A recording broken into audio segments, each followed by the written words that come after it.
자, 이번 시간에 계속해서 한번 3회 문제 같이 한번 풀어볼게요. 2011년도 3회 문제 41번부터 보도록 하겠습니다. 41번 보시면 유도기 문제가 되고 있고요. 4극에 60Hz 삼상유도 전동기가 있다. 1725rpm으로 회전하고 있을 때 2차기 전력의 주파수 물어봤는데, 우리 2차기 전력의 주파수를 갖다 우리가 어떻게 쓸 수 있냐면 F2S라고 쓸 수가 있겠죠. 그래서 우리 슬립 공식에 의해서 보시게 되면 F2분의 F2S 하고 나올 수가 있죠. 그래서 요거 물어본 거죠. 그러면 두 개를 곱하면 되겠습니다. 자, 그러면 슬립을 갖다가 이제 줬나 안 줬나 봐야 되는데, 슬립을 안 줬어요. 이게 줄 리가 없겠죠. 그래서 슬립은 어떻게 구하면 되냐면 NS분의 NS-N으로 구해주시면 되겠습니다. 그럼 동기 속도라는 것은 우리 항상 P분의 120F였잖아요. 그럼 NS는 P분의 120F 해가지고 극수 P를 갖다가 몇 극짜리 줬어요? 4극에 120의 주파수 60이죠? 1800rpm 되겠죠? 그래서 여기다 1800분의 얼마? 1800 마이너스 회전자의 속도가 얼마예요? 1725 줬죠? 요거 계산하면 0.0417 정도 나온대요. 0.04 정도. 여기다가 0.04 넣고요. 그 다음에 정지 주파수 F2가 되겠죠? 60을 갖다 곱해주면 한 2.5 정도, 2.5Hz 정도 나오겠네요. 그래서 이거 답 몇 번에 있어요? 우리 답 4번에 있죠? 이렇게 구하시는 문제였습니다. 그 다음에 42번 들어가도록 합시다. 자, 42번 문제는 유도전동기 극수 물어봤는데, 이것도 좀 심심치 않게 잘 나오는 문제 중에 하나가 되겠네요. 그래서 극수 물어봤는데 우리 회전자의 속도 공식 쓰면 되죠. 그래서 1-S에 NS가 된다. 이때 NS는 어떻게 돼요? P분의 120F가 되겠죠. 여기 P값 극수 물어본 거예요. P. 그럼 요거를 먼저 구하면 돼요. 이거 넘겨가지고 1-S를 좌변을 넘겨서 NS를 구하면 요 극수를 구할 수 있겠죠. 주파수값만 알 수 있다면. 그래서 NS를 먼저 구합시다. 그럼 1-S분의 N이 되겠죠. 슬립은 얼마 줬어요? 슬립을 0.2 줬네요. 0.2분의 N 값이 얼마냐면 600rpm 줬어요. 그래서 0.8분의 600 요거 때리게 되면 750 정도 나오죠. 750rpm. 그러면 이거하고 자리 바꾸면 되잖아요. 그래서 P라는 놈은 몇 분의 NS분의 120 곱하기 F가 되겠다. 그 위에서 구한 750rpm 분의 120 곱하기 얼마? 60인가요? 예, 정시 주파수니까. 그래서 50을 줬네요. 50을 넣어야 되겠죠. 주파수 50 넣어가지고 계산하면 극수를 구할 수가 있겠어요. 그래서 여기다가 50을 곱해주면 됩니다. 자, 그래서 요거 구한 게 몇 극 나오는데요? 8극 나온대요. 8극. 다음 2번 되겠습니다. 2번. 넘어가서 43번 보도록 합시다. 43번 문제는 공식을 물어보고 있는데, 요 공식도 잘 나오고 있어요. 그죠? 우리 항상 975만 기억하자고 그랬잖아요. 975. 그죠? 삼상유도 전동기 기계적 출력이 PkW, 회전수가 Nrpm일 때 토크는 어떻게 됩니까? 단위가 kgm/죠. 그래서 0.975 N분의 P가 됩니다. 근데 왜 975예요? 얘 단위가 와트잖아요. 그래서 킬로와트로 출력을 지금 킬로와트로 줬기 때문에 10의 3승을 잡아주면, 즉 어떻게 되는 거예요? 0.975 곱하기 10의 3승에다가 뭡니까? N분의 P가 되는 거죠.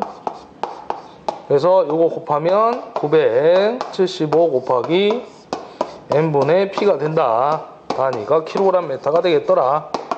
요 얘기가 되겠습니다. 그래서 요거 답 찾게 되면 몇 번? 3번이죠. 이렇게 잡아주시면 되죠. 그 다음에 44번 들어가도록 할게요.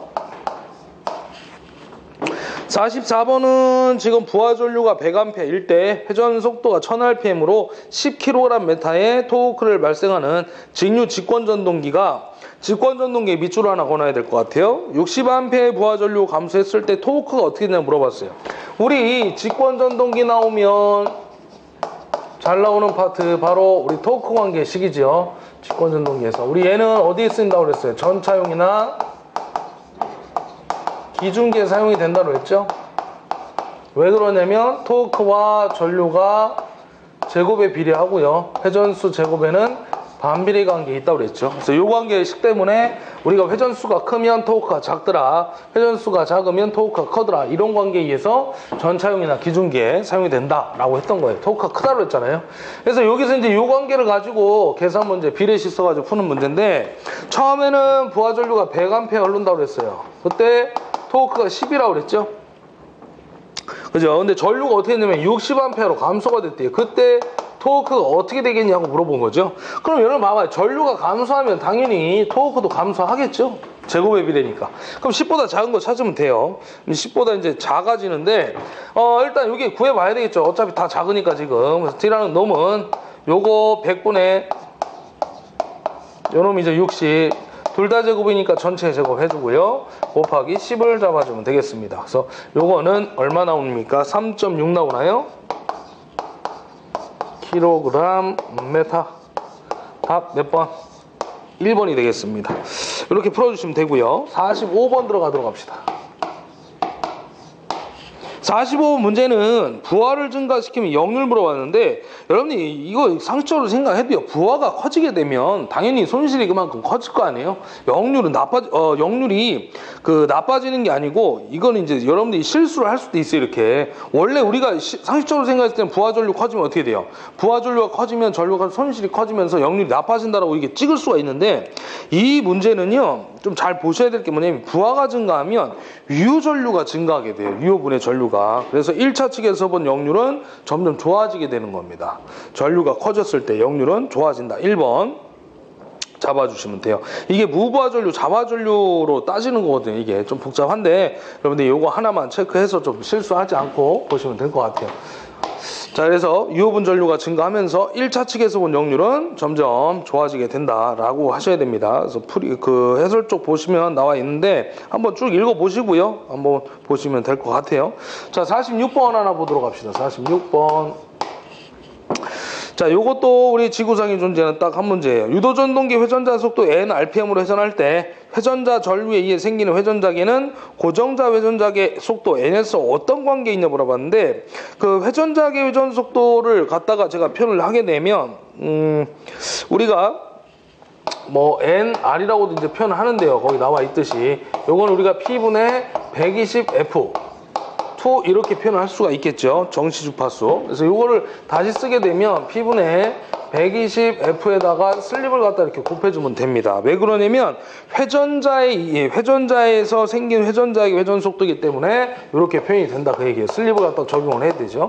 그래서 이거는 우리 NS니까 S의 NS 이렇게 표현할 수 있겠죠. 그죠? NS는 P분의 120F고 슬립만 갖다 곱해주면 되는 겁니다. 그러니까 회전자에 의한 회전자의 회전 속도니까 동기 속도에다 슬립을 곱해줘야 된다 그 얘기예요. 저 얘기는. 그 다음에 또 하나 조건이 누가 들어가냐면 고정자에 대한 회전자의 속도물이 있죠. 그래서 N이라는 놈은 뭐예요? 1-S의 NS 공식이 있잖아요. 그거 잡아주면 되는 거예요. 1-S의 NS. 그래서 지금 물어본 건 뭐야? 고정자 회전자계의 속도와 어떤 관계에 있냐 물어봤잖아요. 그러면 우리 그 NR 다시라고 할까요? 이 놈을 어떻게 하면 돼요? 요거 두 개를 갖다가 보면 되는데 두 개를 더해주면 되겠죠. 그러면 위에서 계산한 SNS 플러스 그 다음에 1-S의 NS 잡아주면 되는 겁니다. 그럼 SNS에다가 요거 이렇게 곱하면 뭐가 되는 거예요? NS-SNS 하고 나오겠죠? 그럼 SNS-SNS 이거 날리면 결론은 NR 다시라고 했던 놈은 NS와 똑같다는 얘기죠. 동기 속도와, 그러니까 NS와 같다. 고정자 회전자계의 속도 NS는 그 NS와 같다는 얘기가 되겠죠. 그렇죠? 그래서 이건 답은 몇 번이냐면 1번 되겠습니다. 1번. 결론은 동기 속도가 나온다 그 얘기죠. 두 개를 합치게 되면. 그 다음에 47번 가도록 할게요. 이것도 한 문제밖에 없으니까 답으로 좀 보시고. 그 다음에 47번. 병렬 운전하는데 필요하지 않는 조건 물어봤죠. 우리 병렬 운전의 조건 한번 써볼까요? 동기 발전기에 병렬 운전 조건. 우리 아닌 거 나오면 무조건 누구예요? 용량, 출력,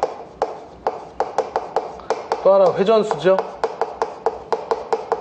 지금 답은 찾았죠 벌써. 용량 들어간 거니까 1번이죠 1번. 우리 첫 번째 기전력의 키위조곱합 기억하라고 그랬죠? 키위조곱합 뭐 적어볼게요. 기전력의 크기가 같아야 된다. 우리 크기가 같지 않으면 뭐가 흘러요? 무효순환전류 흐른다고 그랬죠?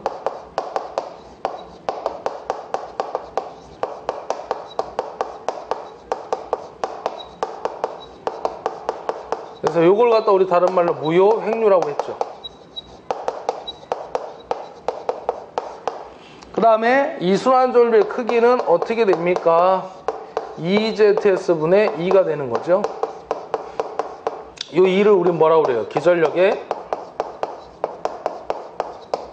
차라고 부르죠. 차. 그 다음에 두 번째는 기전력의 크기에서 위상, 위상이 같아야 된다. 그래서 위상이 같지 않으면 우리 유효순환전류가 흐른다고 그랬죠.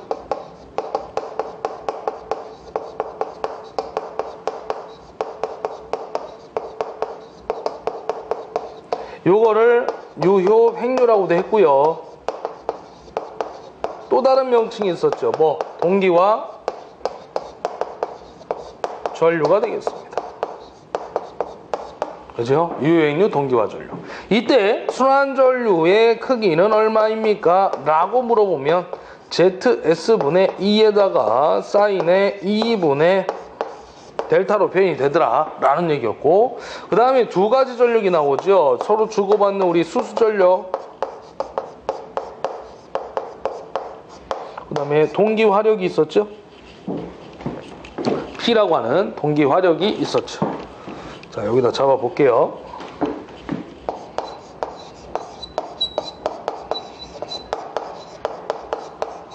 그래서 우리 수전력은 어떻게 들어가는 거예요? 2ZS분의 2의 제곱에 사인 델타 곱하기 10의 마이너스 3승입니다. 킬로와트로 물어볼 거니까. 물론 와트로 물어보면 얘는 빼면 돼요. 그 다음에 동기화력 P는 2ZS분의 2의 제곱에 코사인 델타가 되는 거죠. 그래서 뭐 동기화력은 뭐에 비례하냐. 그 다음에 뭐 아까도 했지만 동기 임피던스가 커지면 동기화력은 어떻게 됩니까? 작아진다. 뭐 이런 얘기들 들어가고요. 요거는 거의 수전력 계산 문제. 요거는 공식이 잘 출제가 되죠. 그 다음에 또 하나, 여기 2는 무슨 전압이 항상? 상전압이라는 거 기억해줘. 상전압. 성간이 주어지면 루삼을 나눠줘야 됩니다. 우리 동기기에서는 무슨 결선이니까? Y 결선이니까. 그 다음에 기전력의 주파수가 같아야죠.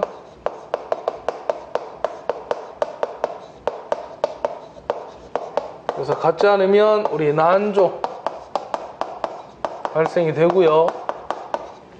우리 이거 방지법이 누구예요? 방지법 제동건선이었었죠. 그래서 우리 제동건선의 설치 효과 해가지고 난조 방지, 뭐 기동 토크 발생, 불평형 부하 시에 뭡니까? 전압전류 파형 개선, 그다음에 이상 전압 방지, 뭐 이런 것들 네 가지 기본적으로 좀 기억하자라고 했고요. 네 번째, 기전력의 주파수에 이어서 뭐가 하형이 같아야 된다. 마지막 다섯 번째는 상회전 방향이 일치해야 된다. 그런 조건들이 들어갔던 겁니다. 자, 그래서 여기선 답은 몇 번이냐면 결론은 1번이 되겠죠. 용량 출력 회전수는 필요 없다. 자, 계속해서 48번 여기다 한번 풀어볼까요? 자, 48번 문제는 전압 변동률 물어봤는데 변압기 쪽에 대한 문제네요. 우리 변압기 쪽에서 전압 변동률 공식이 두 가지가 있죠.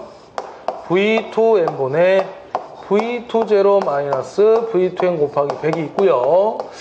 자, 또 하나는 P 코사인 세타 플러스 마이너스 Q의 사인 세타라는 공식이 있어요.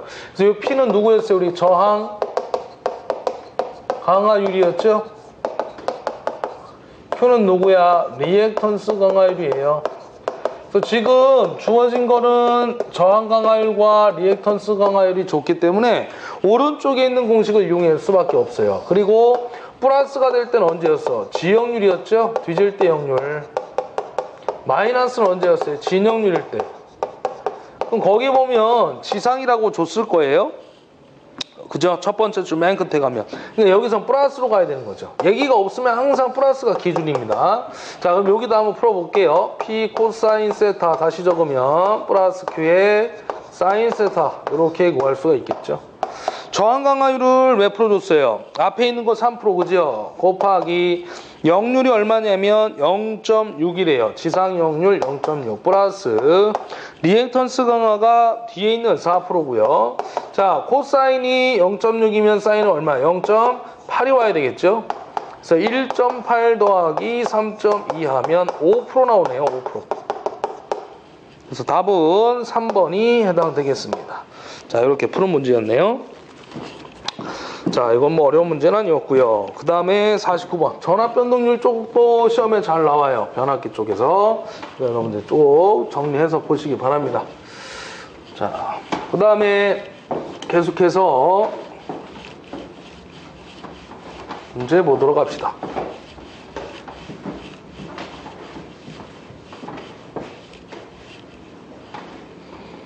자, 그 다음 문제는 49번인데요. 전부와 포화 곡선 물어봤죠? 거기다 밑줄 그시고 우리가 1번 곡선이 무부하죠? 우리가 포화 상태가 된다고 했던 거 앞에서 설명했고요. 2번이 단락 곡선이 되는 겁니다. 삼상 단락 곡선. 3번은 계좌 전류가 어느 정도 증가한 입장에서 올라갔잖아요. 그래서 얘는 전부하 상태에서의 곡선을 얘기하는 거예요. 그래서 답은 3번이 되는 겁니다.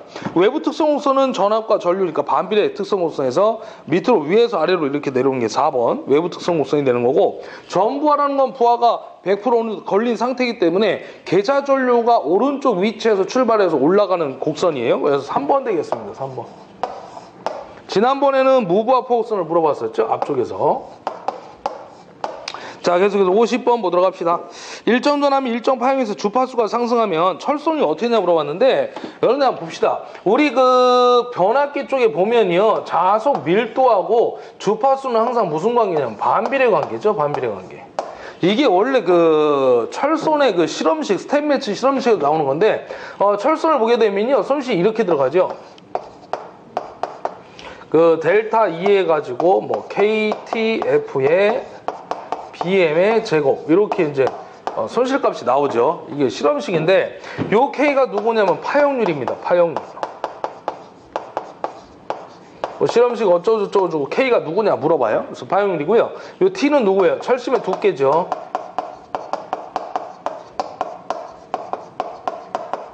그래서 와류선하고 철심의 두께는 어떻게 되는 거예요? 제곱에 비례한 거죠. 제곱. 그 다음에 여기 지금 주파수가 있는데 주파수는 사실 관계가 없어요. 왜 그러냐면 2라는 놈은 변압기기 전력 공식 4.44 FM 파이 있죠. 여기다 파이를 대신에 BS 쓰게 되면 요거 B값을 한번 끄집어볼게요. B는 어떻게 되냐면 4.44 FNS분의 2라고 쓸 수가 있겠죠.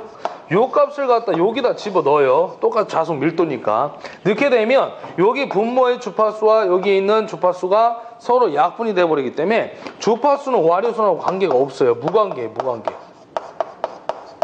대신에 와류선하고 전압은 무슨 관계예요? 제곱의 비례죠. 여기 전압의 제곱의 비례 관계가 성립된다. 그 얘기입니다. 그래서 K가 누구냐? 파형률. 철심의 두께의 제곱에 비례한다. 와류선이. 이게 와류선이죠. 철선이 제가 잘못 썼습니다. 와류선 실험식. 주파수는 무관계다. 그 다음 와류선은 전압의 제곱에 비례한다. 이 네 가지 조건을 기억하시고요. 그 다음 여기 한번 봐봐요. 여기 자속 밀도하고 주파수는 지금 무슨 관계예요? 반비례 관계가 성립된다. 그 얘기예요. 요걸 따져준다는 얘기죠. 요거를. 지금 문제는. 그러면 주파수가 상승했을 때 어떻게 되냐? 주파수가 커지면 자속 밀도는 감소하겠죠. 그럼 자속 밀도가 감소한다는 얘기는 뭐냐면 변압기 철심의 면적이 줄어드는 거예요. 그럼 철심의 면적이 준다는 얘기는 무슨 기계 얘기하는 거예요? 우리 동기계, 철기계 이렇게 얘기하잖아요, 보통. 그럼 철기계라는 거는 철심의 면적이 커지면 철기계고요. 철심의 면적이 작아지면 동성분이 많아지기 때문에 동기계를 얘기하는 거예요. 그럼 얘는 주파수가 커지면서 자속 밀도가 작아졌으니까 면적이 작아진 거죠. 그래서 얘는 동기계를 얘기하는 겁니다, 동기계. 그럼 동기계라는 건 뭐야?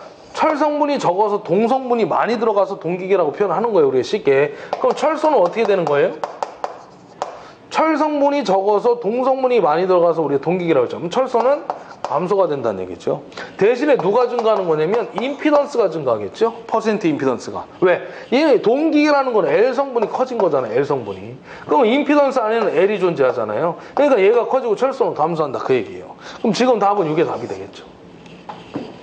철선 감소. 그래서 2번이 답이 되겠습니다. 만약에 반대로 주파수가 작아지면 면적이 커지죠. 자속 밀도 면적이. 그럼 면적이 커지면 철심의 면적이 커지니까 철선은 증가가 되는 거죠. 임피던스는 작아지는 거고. 반대 개념으로 가는 겁니다. 그래서 답은 2번 된다 그 얘기고요. 다음 51번 가도록 합시다. 자, 51번도 답이라고 적으세요. 반도체 이 SCR 그 사이리스터에 의한 제어는 어느 것을 변화시키는 것인가 물어봤는데 위상각입니다. 위상각. 그 위상각을 이용해서 우리가 속도도 제어하고요. 뭐 그렇다는 얘기죠. 그래서 위상각 하나만 좀 기억해 주시면 되고. 52번 문제. 이것도 심심치 않게 잘 나오고 있죠. 역방향 내전압이 가장 큰 거 우리 500에서 한번 1000V 정도 실리콘 정육이라고 말씀을 드렸었어요. 앞에서 1번이 되겠고요. 53번 문제. 전기자 전류 물어보고 있네. 역기전력이 2가 100V고요. 그 다음에 회전수 N이 800인가요? 그 다음에 토크가 1.6이래요. 항상 이 토크가 나오면 단위를 잘 봐야 됩니다. 단위. 그때 진전동기 전기자 전류가 얼마겠니? 하고 물어보고 있죠. 그럼 우리가 킬로그램 메타 나오면 중권 파권이 나오면 2파이A분의 피자 파이 IA인데 중권 파권이 없을 때는 뭐예요? 0.97로 N분의 P잖아요. 무조건. 우리 그 제일 잘 나오는 게 바로 얘죠. 0.97 N분의 P. 그럼 0.975에다가 N분의 P를 바꿨어야 되겠죠? 바꿨으면 역기전력 2에다가 전기자 전류 IA를 곱해주면 되더라. 요 IA를 갖다가 지금 구하라는 얘기죠. 그럼 IA를 구하면 이항하면 되는 거죠. 0.975 2분의 토크의 회전수 N을 곱해주면 됩니다. 그렇죠? 자, 그럼 집어넣어 볼게요. 0.975 곱하기 2가 얼마? 2가 역기전력이 100V 줬네요. 그 다음에 토크가 1.6 줬고요. 회전수가 800이래요. 요거 계산하면 전기자 전류 나오겠네. 그래서 요거 구하면 전기자 전류가 13 정도 나오면 답니다. 13A. 답은 몇 번? 3번이 되겠죠? 3번. 다음에 이어서 54번 볼게요. 54번 요것도 우리 아직까지는 지구상에 존재하는 딱 한 문제입니다.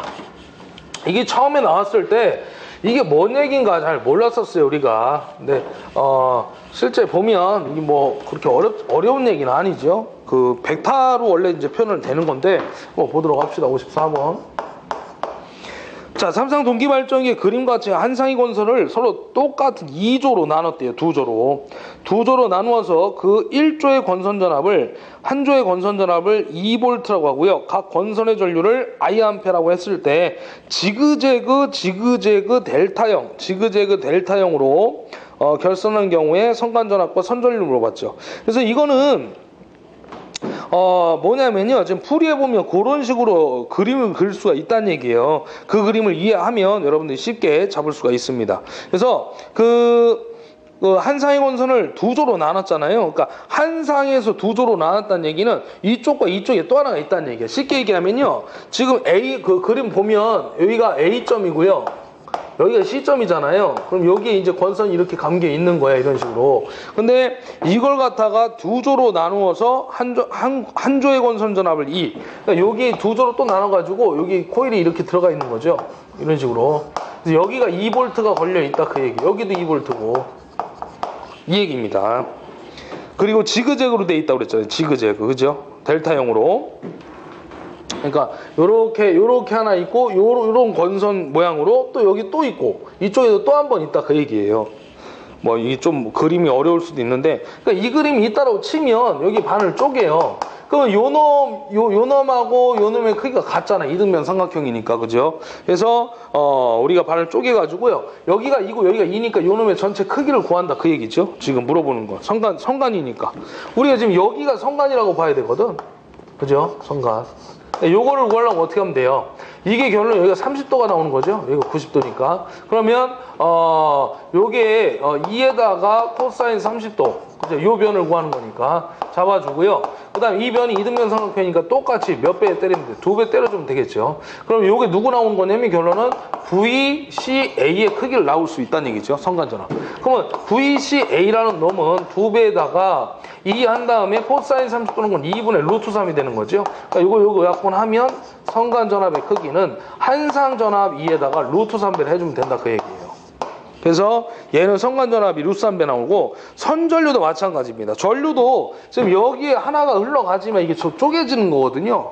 상전류, 그냥 선전류로 나타내면 얘도 루트 3배 나와요. 똑같은 벡터식으로 표현하면. 그래서 성간전압이나 선전류 다 루트 3배 들어가 있는 4번의 답이 되는 겁니다.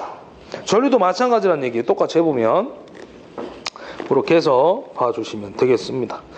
이 선전류는 여기에 흐르는 전류를 얘기하는 거거든. 이쪽에, 그죠? 이쪽에 전류.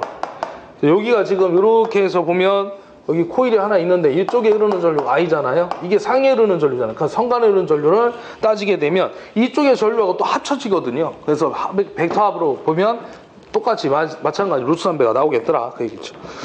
자, 계속해서 55번 가도록 하겠습니다. 어떤 면학기 1차 환산 임피던스가 Z1, 2가 484옴이고 이것을 2차로 환산했을 때 Z2, 1옴이라고 했죠. 그때 2차 전압이 400일 때 1차 전압을. 자, 일단 V2가 400이래요. 그리고 V1이 얼마냐 하고 물어본 거죠. 그 다음에 Z1이 얼마예요? 1차로 환산한 게 Z1. 그러니까 이게 1, 2인데 2차를 1차로 환산하는 의미의 이게. 그러니까 1차 Z1이 되는 겁니다. 484옴이라는 얘기고요. 1차에서 2차로 환산 Z2가 되는 거죠. Z2가 1옴이 된다 그 얘기. 1옴. 그때 V2가 얼마냐 물어본 건데 우리 보면 건수비 공식이 어떻게 돼요? 변압기에서 2투분의 2원이 있죠. 7가지가 있다고 그랬는데 또 하나가 뭐예요? N2분의 N1이 있고요. 그 다음에 V2분의 V1이 있고 그 다음에 전류가 반대죠. I1분의 I2. 그 다음에 임피던스는 어떻게 됩니까? 무조건 옴이 들어간 놈들은 루트 들어간다고 그랬죠. R2분의 R1. 또 하나가 누구예요? 루트의 X2분의 X1. 그죠? 그 다음 또 하나가 누굽니까? Z2분의 Z1이죠. 루트에.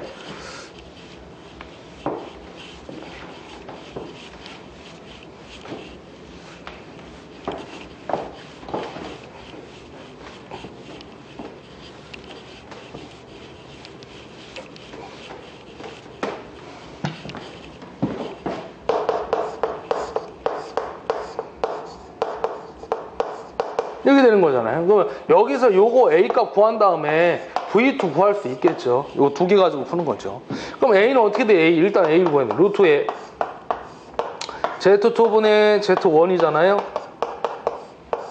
그러면 Z2가 1이고 Z1이 484죠. 여기 22 나오죠. 결론은 22. 그런 다음에 V2는 어떻게 돼요? V2 물어봤으니까 A분의 V1이죠. 자리 바꾸니까.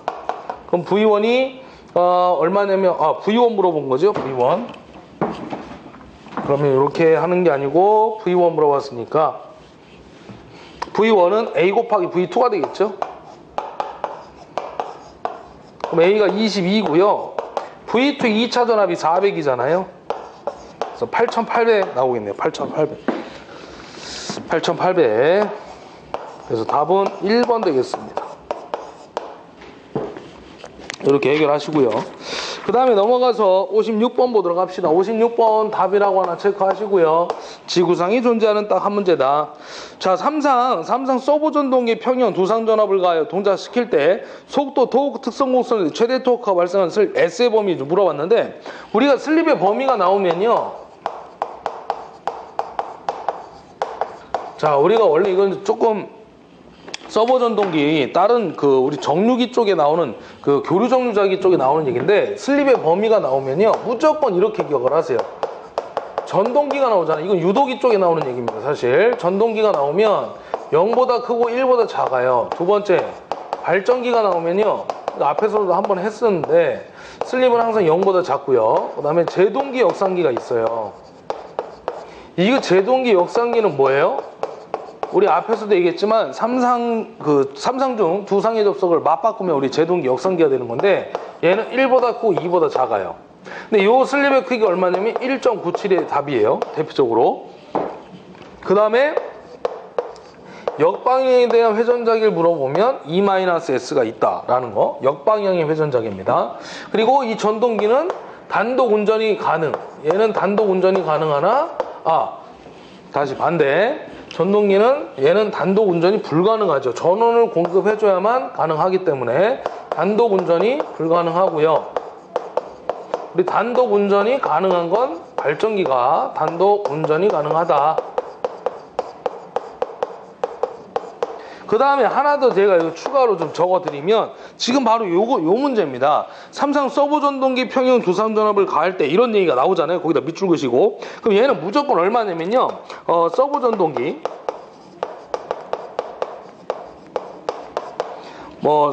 평형 두상 전압을 가하여 동작시킬 때 저쪽에 슬립의 범위 물어보면요. 0.2보다 슬립이 크고 0.8보다 작아요. 항상 요것만 여러분들 기억하면 됩니다.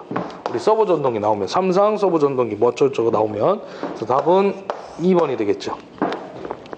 다음 57번 교납모선이 필요한 직육이 물어봤는데 우리 교납선 설치 목적이 뭐예요?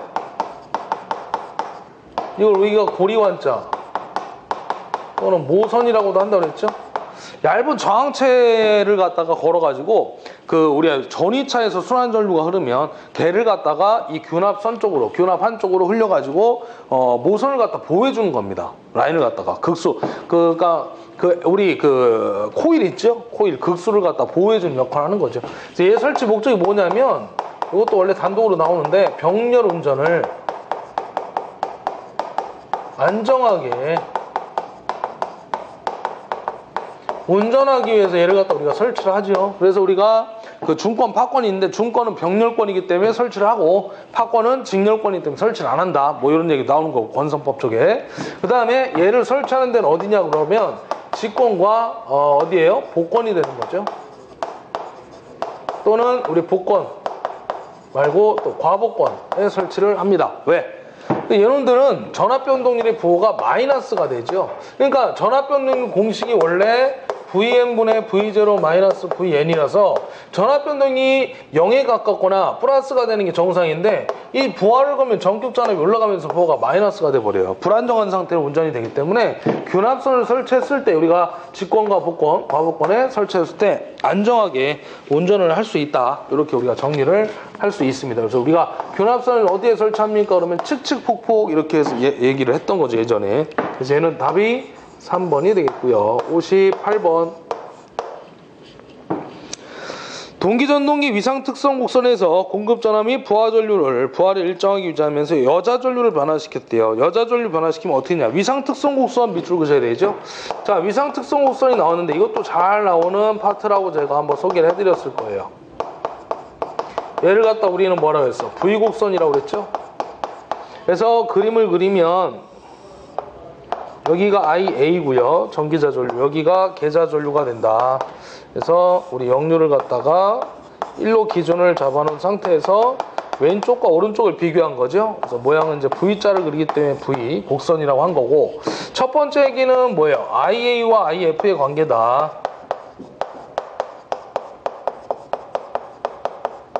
이때 출력은 일정한 상태로 놓고 전기자전류와 계자전류의 관계를 따진다는 거죠. 두 번째는 우리 IA가 전기자전류가 최소일 때 역률이 얼마입니까? 물어봐요. 그래서 코사인 세타는 1이 된다.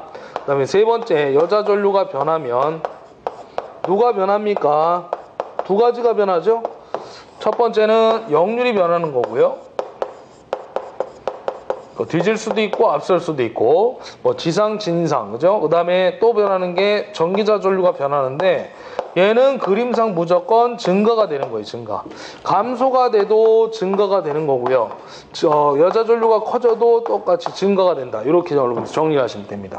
그 다음에 감소가 되면 뭐예요? 부종여자가 발생한다고 그랬던 거죠. 부종여자. 증가하면 과여자가 발생된다. 그래서 요거는 우리 지상분이 발생, 지상. 얘는 진상.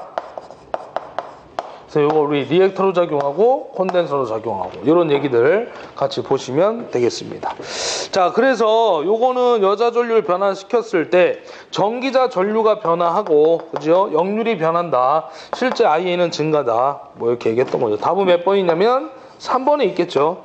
그죠? 역률이 변하고 전기자 전류가 변하는데 얘는 무조건 증가가 된다. 증가도 변한다는 얘기니까요. 이렇게 찾으시면 됩니다. 자, 59번 가도록 합시다. 자, 두 문제 남았는데.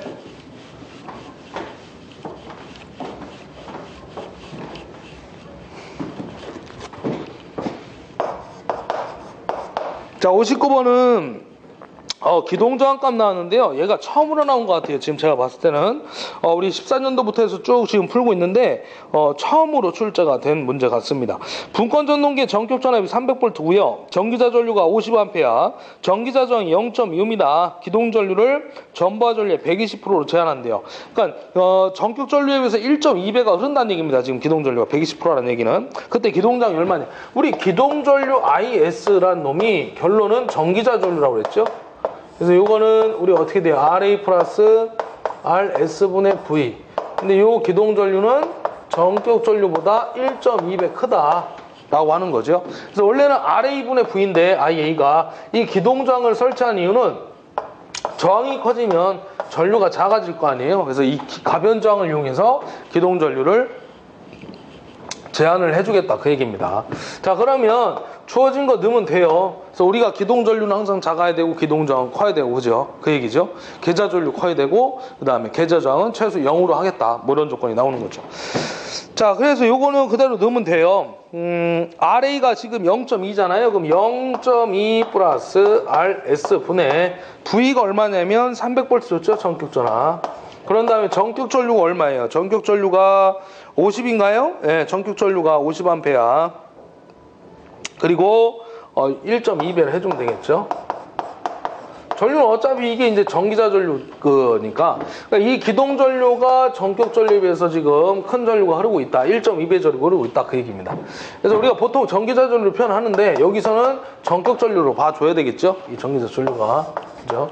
그래서 그냥 여기서는 기동 전류로만 놓도록 하겠습니다. 원래 보통 우리가 기동 전류, 전기자 전류 이렇게 얘기하거든요. 자, 어찌됐든 요게 RS 값을 구하려면 어떻게 하면 돼요? 요거에 지금 얼마냐면 요 50에 1.2를 한 값이 60 나오겠죠? 60. 그러면 0.2 플러스 RS분의 300은 여기 60A가 된다, 그 얘기예요. 그러면 여기 전체가 5면 5분의 300이면 60이니까 RS는 전체 5에서 0.1 뺀 나머지 4.8ohm이 나와야 하면 5ohm이 되는 거죠. 4.8 더하기 0.2 하면 5분의 300이니까 60 나오겠죠. 그래서 이렇게 표현해 주시면 됩니다. 그래서 답은 2번 되겠죠? 2번. 자, 마지막 60번 가도록 합시다. 단상변압기 병렬운전, 단상변압기 병렬운전 조건에 대한 설명 좀 잘못된 걸 물어봤는데 우리 R과 X는 각 변압기 저항과 리액턴스를 나타낸다고 그랬어요. 자, 우리가 변압기의 병렬운전 조건에 대해서 한번 간단하게 말씀을 드릴게요. 일단 항상 조건, 병렬운전 조건이 아닌 거 물어보면 용량 출력이죠.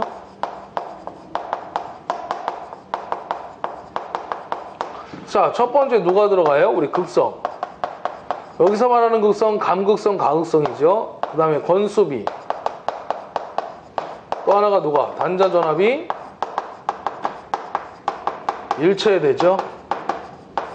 그래야만 순환전류가 흐르지 않겠죠. 전이차가 없고. 두 번째는 퍼센트 임피던스 강화가 일체해야 되죠. 이 얘기가 뭐냐면 저항 강화율과 리액턴스 강화가 일치, 뭐 비례해야 된다, 비례해야 된다, 또는 뭐 일체해야 된다, 뭐 이런 얘기들이 들어가는 거죠. 얘하고 얘가 같아야 얘가 그 벡터 합의 크기에서 얘가 나오는 거니까 두 놈이 일체해야 된다는 얘기예요. 그래서 우리가 나중에요 아닌 거 하고 또 물어볼 때는 R분의 X, 뭐 반비례, 역비례, 뭐 이런 얘기들이 나오면 답이 되는 겁니다. 또 가끔 나오거든요. 그 다음에 세 번째 뭐예요? 상회전 방향과 각 변이가 일치해야 되죠. 여기서 말하는 변이가 누구 얘기하는 거니? 위상입니다. 위상. 그래서 요거는 위상 얘기가 없잖아요. 첫 번째, 두 번째에서 얘는 단상 변압계 병렬운전 조건이고, 요거는 우리 위상이 들어가 있기 때문에 삼상 변압계 병렬운전 조건이 되는 거예요. 그래서 단상 변압계 병렬운전 조건이 아닌 것이라고 물어보면 변이나 위상을 찾는 문제도 있더란 얘기죠. 자, 지금 이 문제에서는 잘못된 거 물어봤는데, 아까도 제가 말씀드렸지만 봐봐요. 1번 극성이 일치해야 된다. 맞죠?